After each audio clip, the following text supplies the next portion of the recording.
ಶರಣು ಶರಣಾರ್ಥಿಗಳು ಆತ್ಮೀಯ ವೀಕ್ಷಕರೇ, ಇವತ್ತು ನಾನು ಬೇಲದ ಹಣ್ಣು, ಬಿಲ್ವ ಹಣ್ಣು ಅಂದರೆ ಉತ್ತರ ಕರ್ನಾಟಕದ ಕಡೆ ಅದನ್ನು ಬಳವಲ ಹಣ್ಣು ಅಂತ ಕರೀತಾರೆ. ಆ ಒಂದು ಬೇಲದ ಹಣ್ಣಿನ ಮಿಶ್ರಣವನ್ನು ಹೇಗೆ ಮಾಡೋದು ಅಂತ ನಿಮಗೆ ತೋರಿಸ್ಕೊಡ್ಬೇಕು ಅಂತ ಅಂದ್ಕೊಂಡಿದ್ದೀನಿ. ಆತ್ಮೀಯ ವೀಕ್ಷಕರೇ, ಹೊಸ್ತಿಲು ಹುಣ್ಣಿಮೆಯಂದು ಶ್ರೀ ಗೊಡಚಿ ವೀರಭದ್ರೇಶ್ವರ ಜಾತ್ರೆ ನೆರವೇರುತ್ತೆ. ಶ್ರೀ ಗೊಡಚಿ ವೀರಭದ್ರೇಶ್ವರ ಜಾತ್ರೆಗೆ ನಮ್ಮ ಊರಿನಿಂದ ತುಂಬ ಜನ ಭಕ್ತರು ಜಾತ್ರೆಗೆ ತೆರಳುತ್ತಾರೆ. ಏಕೆಂದರೆ ಅದು ಅವರ ಮನೆಯ ಆರಾಧ್ಯ ದೇವರಾಗಿರುತ್ತೆ. ಹಾಗಾಗಿ ತುಂಬ ಜನ ನಮ್ಮ ಊರಿನಿಂದ ಭಕ್ತರು ಶ್ರೀ ಗೊಡಚಿ ವೀರಭದ್ರೇಶ್ವರ ಜಾತ್ರೆಗೆ ತೆರಳಿದ್ರು. ಅಲ್ಲಿಂದ ವಾಪಸ್ ಬರುವಾಗ ಅವರು ಪಳಾರವನ್ನು ತಂದು ಕೊಡ್ತಾರೆ. ಪ್ರತಿಯೊಬ್ಬರ ಮನೆಗೂ ಪಳಾರವನ್ನು ಹಂಚುತ್ತಾರೆ. ಪಳಾರ ಅಂದರೆ ಅದರಲ್ಲಿ ಬಳವಲ ಹಣ್ಣು ಇರುತ್ತೆ, ಬೇಲದ ಹಣ್ಣು ಇರುತ್ತೆ, ಹಾಗೆಯೇ ಬಾಳೆಹಣ್ಣು, ವಿಭೂತಿ, ಕುಂಕುಮ, ಹಾಗೆ ಮಂಡಕ್ಕಿ, ಹಾಗೆಯೇ ಸಕ್ಕರೆಯ ಗೊಂಬೆಗಳು, ಬೆಂಡು ಬೆನಕ ಬೆತ್ತಾಸ, ಹಾಗೆ ಖಾರ. ಹಾಗೆ ಇನ್ನೊಂದು ವಿಚಾರ, ನಾವು ನಮ್ಮ ಮನೆಯ ಆರಾಧ್ಯ ದೇವತೆಗಳ ಜಾತ್ರೆಗೆ ಹೋಗಿ ಬಂದಾಗ ಅಲ್ಲಿಂದ ತಂದು ಕೊಟ್ಟಂತಹ ಪ್ರಸಾದ ಸದ್ಭಕ್ತರಿಗೆ ವಿನಿಯೋಗ ಆದಾಗ ಆ ಒಂದು ಪುಣ್ಯ ನಮಗೆ ಲಭಿಸುತ್ತೆ. ಹಾಗೆಯೇ ಮತ್ತು ಬಳೆಗಳನ್ನು ಸೇರಿಸಿ ಈ ಒಂದು ಪಳಾರವನ್ನು ತಮ್ಮ ಆರಾಧ್ಯ ದೇವರ ಜಾತ್ರೆಗೆ ಹೋಗಿದ್ದವರು ಎಲ್ಲರೂ ಕೂಡ ಕೊಡ್ತಾರೆ. ತುಂಬ ಪ್ರೀತಿ, ವಿಶ್ವಾಸ, ಅಭಿಮಾನದಿಂದ ಈ ಒಂದು ಪಳಾರವನ್ನು ಹಂಚ್ತಾರೆ. ನಾವು ಬನಶಂಕರಿ ಜಾತ್ರೆಯಲ್ಲಿ ಹಾಗೆ ಶ್ರೀ ಉಳುವಿ ಚನ್ನಬಸವೇಶ್ವರ ಜಾತ್ರೆಗೆ ಬಂದ ನಂತರದಲ್ಲಿ ನಾವು ಅವರಿಗೆ ಪಳಾರವನ್ನು ಹಂಚ್ತೀವಿ. ಹಾಗೆಯೇ ಇದು ವಿಭೂತಿ, ಬಾಳೆಹಣ್ಣು, ಹಾಗೆ ಬಳೆ, ಹಾಗೆ ಉತ್ತತ್ತಿ ಬಾರೆಹಣ್ಣು, ಬಳವಲ ಹಣ್ಣು ಶ್ರೀ ಗೊಡಚಿ ವೀರಭದ್ರೇಶ್ವರ ದೇವಸ್ಥಾನದಿಂದ ಬಂದಂತಹ ಪ್ರಸಾದ. ಆತ್ಮೀಯ ವೀಕ್ಷಕರೇ, ಈ ಒಂದು ಬಳವಲ ಹಣ್ಣಿನಿಂದ ಮಿಶ್ರಣವನ್ನು ಹೇಗೆ ತಯಾರಿಸೋದು ಅಂತ ನೋಡೋಣ ಬನ್ನಿ. ಆತ್ಮೀಯ ವೀಕ್ಷಕರೇ, ಬಳವಲ ಹಣ್ಣು ತುಂಬ ಗಟ್ಟಿಯಾಗಿರುತ್ತೆ. ಅದನ್ನು ಒಡೆಯಬೇಕಾಗತ್ತೆ. ಒಂದೆರಡು ಮೂರು ಸಲ ಒಡೆದಾಗ ಅದು ಈ ರೀತಿಯಾಗಿ ಅದರಿಂದ ಮಿಶ್ರಣ ಹೊರಗೆ ಬರುತ್ತೆ. ಈ ಒಂದು ಮಿಶ್ರಣವನ್ನು ನಾವು ತೆಗೆದುಕೊಂಡು ಇದಕ್ಕೆ ಕಲಿಸಲಿಕ್ಕೆ ಏನೆಲ್ಲ ಸಾಮಗ್ರಿಗಳು ಬೇಕು ಅಂತ ಹೇಳಿದ್ರೆ ಕೇವಲ 2-3 ಸಾಮಗ್ರಿಗಳು ಇದ್ದರೆ ಸಾಕು, ಬಳವಲ ಹಣ್ಣಿನ ಮಿಶ್ರಣ ರೆಡಿಯಾಗತ್ತೆ. ಇದಕ್ಕೆ ತುಂಬ ಹುಳಿಯಾಗಿರುತ್ತೆ ಅಲ್ವಾ, ಅದಕ್ಕೆ ಸೇರಿಸಲಿಕ್ಕೆ ಬೆಲ್ಲ ತುಂಬ ಬೇಕಾಗತ್ತೆ. ಹಾಗೆ ಈ ಒಂದು ಹುಳಿಯ ಮಿಶ್ರಣವನ್ನು ಅಡಗಿಸಲಿಕ್ಕೆ ಒಂದಿಷ್ಟು ರುಚಿಗೆ ಉಪ್ಪು ಬೇಕಾಗತ್ತೆ. ಹಾಗೆ ಬೇಕು ಅಂತ ಹೇಳಿದರೆ ಏಲಕ್ಕಿ ಪುಡಿಯನ್ನು ನಾವು ಮಿಕ್ಸ್ ಮಾಡ್ಕೊಳ್ಬಹುದು. ಆದರೆ ಪರವಾಗಿಲ್ಲ, ಏಲಕ್ಕಿ ಪುಡಿ ಇಲ್ಲದೆ ಇದ್ರೂ ಕೂಡ ಪರವಾಗಿಲ್ಲ. ಏಕೆಂದರೆ ಈ ಹಣ್ಣನ್ನು ಒಡೆದಾಗ ತುಂಬ ಒಂದು ಘಮಘಮವಾದ ಒಂದು ಪರಿಮಳವನ್ನು ಇದು ಬೀರುತ್ತೆ. ಈ ಹಣ್ಣು ಹೇಗಾಗಿದೆ ಅಂತ ತಿಳಿದುಕೊಳ್ಬೇಕು ಅಂತ ಹೇಳಿದರೆ, ಈ ಹಣ್ಣು ತುಂಬ ಹಣ್ಣಾದಾಗ ಘಮಘಮ ವಾಸನೆ ಬರ್ತಾ ಇರುತ್ತೆ, ಹೊರಗಡೆ ಸೂಸ್ತಾ ಇರುತ್ತೆ. ಹಾಗೆ ಈ ಹಣ್ಣನ್ನು ಉಜ್ಜಿದಾಗ ಅದು ಬೂದು ಬಣ್ಣದ್ದಾಗತ್ತೆ. ಹಾಗಾದಾಗ ಒಳಗಡೆ ಈ ಹಣ್ಣು ತುಂಬ ಮಾಗಿದೆ ಅಂತ ಅರ್ಥ ಆಗುತ್ತೆ. ಇವಾಗ ಈ ಹಣ್ಣಿನಿಂದ ಮಿಶ್ರಣವನ್ನು ನಾವು ತೆಗೆದುಕೊಳ್ಬೇಕಾಗತ್ತೆ. ಈ ಹಣ್ಣನ್ನು ಹೊಡೆದಾಗ ಒಳಗಡೆ ಏನೊಂದು ಮಿಶ್ರಣ ಬಾಕಿ ಉಳಿಯೋದಿಲ್ಲ, ಎಲ್ಲವೂ ಕೂಡ ಹೊರಗೆ ಬರುತ್ತೆ. ಹೀಗೆ ಎಲ್ಲ ಹಣ್ಣುಗಳಿಂದ ನಾವು ಮಿಶ್ರಣವನ್ನು ಬೇರ್ಪಡಿಸಿಕೊಂಡು ತೆಗೆದುಕೊಳ್ಬೇಕಾಗತ್ತೆ. ಹೀಗೆ ಎಲ್ಲ ಹಣ್ಣಿನಿಂದ ನಾವು ಕಂದು ಬಣ್ಣದ್ದು ಕೂಡ ಆಗಿರುತ್ತೆ, ಕೆಲವೊಂದಿಷ್ಟು ಬಿಳಿಯಾಗಿರುತ್ತೆ. ಬಿಳಿಯಾಗಿರ್ತಕ್ಕಂಥದ್ದು ಸ್ವಲ್ಪ ಹುಳಿಯಾಗಿರುತ್ತೆ, ತುಂಬ ಕಂದು ಬಣ್ಣದ್ದು ತುಂಬ ಮಾಗಿರುತ್ತೆ. ನೋಡಿ, ಆ ಹಣ್ಣಿನ ಒಳಗಡೆ ಏನೆಲ್ಲ ಒಂದಿಷ್ಟು ಅಂಶ ಕೂಡ ಇಲ್ಲ. ಹೀಗೆ ನಾವು ಹಣ್ಣಿನಿಂದ ಆ ಒಂದು ಮಿಶ್ರಣವನ್ನು ಬೇರ್ಪಡಿಸ್ಕೊಳ್ಬೇಕಾಗತ್ತೆ. ಅದರ ಚರಟ ಖಾಲಿಯಾಗಿರುತ್ತೆ. ಹಾಗೆಯೇ ಇದನ್ನು ಒಂದು ಸ್ಪೂನಿನಿಂದ, ಒಂದು ಚಮಚದಿಂದ ಇದನ್ನು ನಾವು ಮಿದ್ದಿಕೊಳ್ಬೇಕಾಗತ್ತೆ. ಗಂಟು ಇರೋದ ಹಾಗೆ. ಅದು ಗಂಟಾಗಿರೋದಿಲ್ಲ, ಆದರೂ ಕೂಡ ನಮಗೆ ಬೆಲ್ಲವನ್ನು ಸೇರಿಸಲಿಕ್ಕೆ ಅನುಕೂಲ ಆಗೋ ಹಾಗೆ ಇದನ್ನು ನಾವು ಮೊದಲು ಮಿಕ್ಸ್ ಮಾಡ್ಕೊಳ್ಬೇಕಾಗತ್ತೆ ಚೆನ್ನಾಗಿ.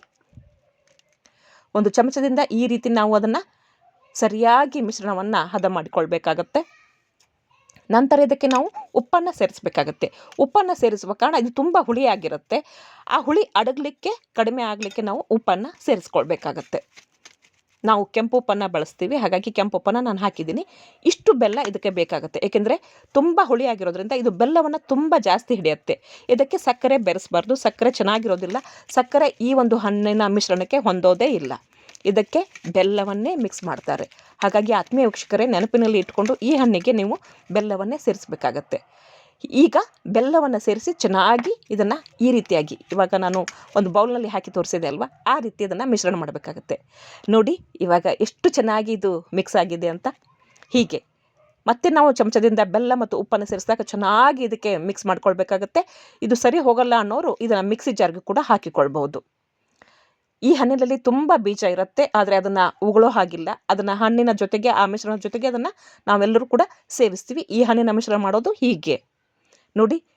ನೋಡಿದರೆ ಬಾಯಲ್ಲಿ ನೀರು ಬರುತ್ತೆ ಅಲ್ವಾ. ಇದರ ಒಂದು ರುಚಿ ಕೂಡ ಅಷ್ಟೇ ಸ್ವಾದಿಷ್ಟಕರವಾಗಿರುತ್ತೆ. ನಾಲಿಗೆಗೆ ತುಂಬ ಹುಳಿ ಮತ್ತು ಸಿಹಿ ಮತ್ತು ಉಪ್ಪು ಇದೆಲ್ಲದರ ಒಂದು ಮಿಶ್ರಣ ತುಂಬ ರುಚಿಯಾಗಿರುತ್ತೆ. ನಾಲಿಗೆಯಲ್ಲಿರ್ತಕ್ಕಂಥ ಎಲ್ಲ ಹೊಲಸು ಹೋಗಿಬಿಡತ್ತೆ. ಹಾಗಾಗಿ ಈ ಒಂದು ಹಣ್ಣಿನ ಮಿಶ್ರಣ ತುಂಬ ವಯೋವೃದ್ಧರಿಗೆ, ವಯಸ್ಸಿದ್ದವರಿಗೆ, ಮಕ್ಕಳಿಗೆ ಎಲ್ಲರಿಗೂ ಕೂಡ ತುಂಬ ಇಷ್ಟ ಆಗತ್ತೆ. ಆತ್ಮೀಯ ವೀಕ್ಷಕರೇ, ಇದರಲ್ಲಿ ಏನೆಲ್ಲ ಒಳ್ಳೆಯ ಆರೋಗ್ಯಕರ ಅಂಶಗಳು ಅಡಗಿವೆ ಅಂತ ನೋಡೋಣ ಬನ್ನಿ. ಪ್ರತಿಯೊಂದು ಹಣ್ಣಿಗೆ ತನ್ನದೇ ಆದಂತಹ ವಿಶೇಷತೆ ಇರುತ್ತೆ. ಹಾಗೆಯೇ ಕೆಲವೊಂದು ಹಣ್ಣುಗಳು ಆಯಾ ಕಾಲಕ್ಕೆ ಮಾತ್ರ ಸಿಗುತ್ತವೆ. ಅದರಲ್ಲಿ ಈ ಬೇಲದ ಹಣ್ಣು ಭೂಲೋಕದ ಅಮೃತ. ಈ ಬೇಲದ ಹಣ್ಣು ಭೂಲೋಕದ ಅಮೃತ ಅಂತ ಸಂಸ್ಕೃತದಲ್ಲಿ ಹೇಳ್ತಾರೆ. ಇದು ಸಿಹಿ ಮತ್ತು ಹುಳಿಯ ಮಿಶ್ರಣ ಹೊಂದಿರುವಂತಹ ಹಣ್ಣು. ಇದನ್ನು ಹೊಡೆದಾಗ ಘಮ ಘಮ ಪರಿಮಳ ಬರುತ್ತೆ. ಈ ಹಣ್ಣು ಬಿಲ್ವ ಹಣ್ಣು ಮತ್ತು ಬೇಲದ ಹಣ್ಣು, ಹಾಗೆ ಉತ್ತರ ಕರ್ನಾಟಕದಲ್ಲಿ ಬಳವಲ ಹಣ್ಣು ಅಂತ ಇದು ಕರೆಸಿಕೊಳ್ಳುತ್ತೆ. ಹಾಗೆ ಈ ಒಂದು ಹಣ್ಣಿನ ಪಾನಕವನ್ನು, ಬೆಲ್ಲವನ್ನು ಸೇರಿಸಿ ಈ ಹಣ್ಣಿನ ಒಂದು ಪಾನಕವನ್ನು ಮಾಡಿಕೊಂಡಾಗ ಅದು ನಮ್ಮ ಶರೀರಕ್ಕೆ ತಂಪನ್ನು ಕೊಡುತ್ತೆ. ಈ ಒಂದು ಹಣ್ಣಿನ ಪಾನಕ ಸೇವನೆಯಿಂದ ನಮ್ಮ ಶರೀರಕ್ಕೆ ತಂಪು ಒದಗತ್ತೆ. ಹಾಗೆಯೇ ಇದರಲ್ಲಿ ವಿಟಮಿನ್ ಸಿ ಇದೆ. ಹಾಗೆ ಬೇಲದ ಹಣ್ಣು ಭಾರತದ ಮೂಲದ ಹಣ್ಣಾಗಿದೆ. ಹಾಗೆಯೇ ಈ ಹಣ್ಣು ಅನೇಕ ಔಷಧೀಯ ಗುಣಗಳನ್ನು ಹೊಂದಿದೆ. ಇದರಲ್ಲಿ ಕ್ಯಾಲ್ಸಿಯಂ ಮತ್ತು ನಾರಿನಾಂಶ ಹೆಚ್ಚಾಗಿದೆ.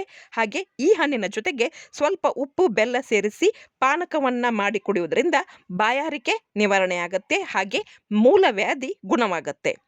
ಹಾಗೆಯೇ ಬೇಸಿಗೆಯಲ್ಲಿ ಇದು ನಮ್ಮ ದೇಹಕ್ಕೆ ತಂಪನ್ನು ಒದಗಿಸುವುದರ ಜೊತೆಗೆ ರೋಗ ನಿರೋಧಕ ಶಕ್ತಿಯನ್ನು ಕೂಡ ಇದು ಹೆಚ್ಚಿಸುತ್ತದೆ. ಹಾಗೆ ಕಿಡ್ನಿ ಮತ್ತು ಲಿವರ್ ಆರೋಗ್ಯವನ್ನು ವೃದ್ಧಿ ಮಾಡುತ್ತೆ ಮತ್ತು ರಕ್ತ ವೃದ್ಧಿ ಮತ್ತು ರಕ್ತ ಶುದ್ಧಿಯನ್ನು ಮಾಡುವಲ್ಲಿ ಪ್ರಮುಖವಾದಂಥ ಪಾತ್ರವನ್ನು ವಹಿಸುತ್ತದೆ. ಹಾಗೆಯೇ ಆತ್ಮೀಯ ವೀಕ್ಷಕರೇ, ಇದು ಇಮ್ಯುನಿಟಿ ಪವರನ್ನು ಹೆಚ್ಚಿಸುತ್ತೆ ಮತ್ತು ಈ ಒಂದು ಬೇಲದ ಹಣ್ಣು ಬಾಯಿಯ ದುರ್ಗಂಧದ ನಿವಾರಣೆಯನ್ನು ಹೊಡೆದೋಡಿಸುತ್ತೆ. ಹಾಗೆ ಕಫವನ್ನು ಕಡಿಮೆ ಮಾಡುತ್ತೆ ಮತ್ತು ಮಲಬದ್ಧತೆಯ ಸಮಸ್ಯೆಯನ್ನು ಇದು ನಿವಾರಣೆ ಮಾಡುತ್ತೆ ಮತ್ತು ಬಿಕ್ಕಳಿಕೆಯನ್ನು ಇದು ನಿವಾರಣೆ ಮಾಡುತ್ತೆ. ಹಾಗೆಯೇ ಆತ್ಮೀಯ ವೀಕ್ಷಕರೇ, ನೆನಪಿನಲ್ಲಿಡಿ, ಈ ಒಂದು ಬೇಲದ ಹಣ್ಣನ್ನು ಸೇವಿಸುವುದರಿಂದ ನಮ್ಮ ಮಕ್ಕಳ ಜ್ಞಾಪಕ ಶಕ್ತಿಯನ್ನು ಕೂಡ ಹೆಚ್ಚಿಸುವಲ್ಲಿ ಇದು ಸಹಕಾರಿಯಾಗಿದೆ. ಹಾಗಾಗಿ ಆತ್ಮೀಯ ವೀಕ್ಷಕರೇ, ಇಷ್ಟೆಲ್ಲ ಔಷಧೀಯ ಗುಣಗಳನ್ನು ಹೊಂದಿರತಕ್ಕಂಥ ಬೇಲದ ಹಣ್ಣು ಎಲ್ಲ ಸೀಸನ್ನಲ್ಲೂ ಸಿಗೋದಿಲ್ಲ. ಇದು ಯಾವ ಸೀಸನ್ನಲ್ಲಿ ಸಿಗುತ್ತೋ ಆವಾಗ ಇದನ್ನು ಬಳಸಿಕೊಂಡು ಈ ರೀತಿ ಮಿಶ್ರಣ ಮತ್ತು ಪಾನಕವನ್ನು ಮಾಡಿ ನಾವೆಲ್ಲರೂ ಸೇವಿಸುವುದರಿಂದ ನಮ್ಮ ದೇಹದ ಆರೋಗ್ಯಕ್ಕೆ ಅನೇಕ ಉಪಯೋಗಗಳು ಇದರಿಂದ ಲಭಿಸುತ್ತವೆ.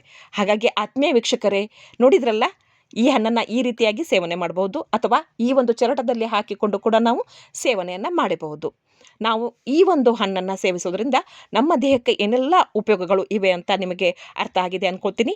ನೀವೆಲ್ಲೂ ನನ್ನ ಚಾನಲ್ಗೆ ಸಬ್ಸ್ಕ್ರೈಬ್ ಆಗಿಲ್ಲ ಅಂದರೆ ದಯವಿಟ್ಟು ಸಬ್ಸ್ಕ್ರೈಬ್ ಮಾಡ್ಕೊಳ್ಳಿ. ಪಕ್ಕದಲ್ಲಿರತಕ್ಕಂತಹ ಬೆಲ್ ಐಕಾನನ್ನು ಪ್ರೆಸ್ ಮಾಡಿ. ನೀವು ಪಕ್ಕದಲ್ಲಿರತಕ್ಕಂಥ ಬೆಲ್ ಐಕಾನನ್ನು ಪ್ರೆಸ್ ಮಾಡಿದಾಗ ನಾನು ಹಾಕಿದಂತಹ ಎಲ್ಲ ವಿಡಿಯೋಸ್ಗಳ ನೋಟಿಫಿಕೇಷನ್ ಮೊದಲು ನಿಮಗೆ ತಲುಪಲು ಸಹಕಾರಿಯಾಗುತ್ತವೆ. ಈ ಒಂದು ವಿಡಿಯೋ ನಿಮಗೆ ಇಷ್ಟ ಆಗಿದ್ರೆ ಲೈಕ್ ಮಾಡಿ, ಶೇರ್ ಮಾಡಿ, ಕಮೆಂಟ್ ಮಾಡಿ. ಹಾಗೆಯೇ ಮತ್ತೊಂದು ವಿಡಿಯೋ ಜೊತೆಗೆ ನಿಮ್ಮನ್ನು ಭೇಟಿಯಾಗ್ತೀನಿ. ಧನ್ಯವಾದಗಳು ವೀಕ್ಷಕರೇ.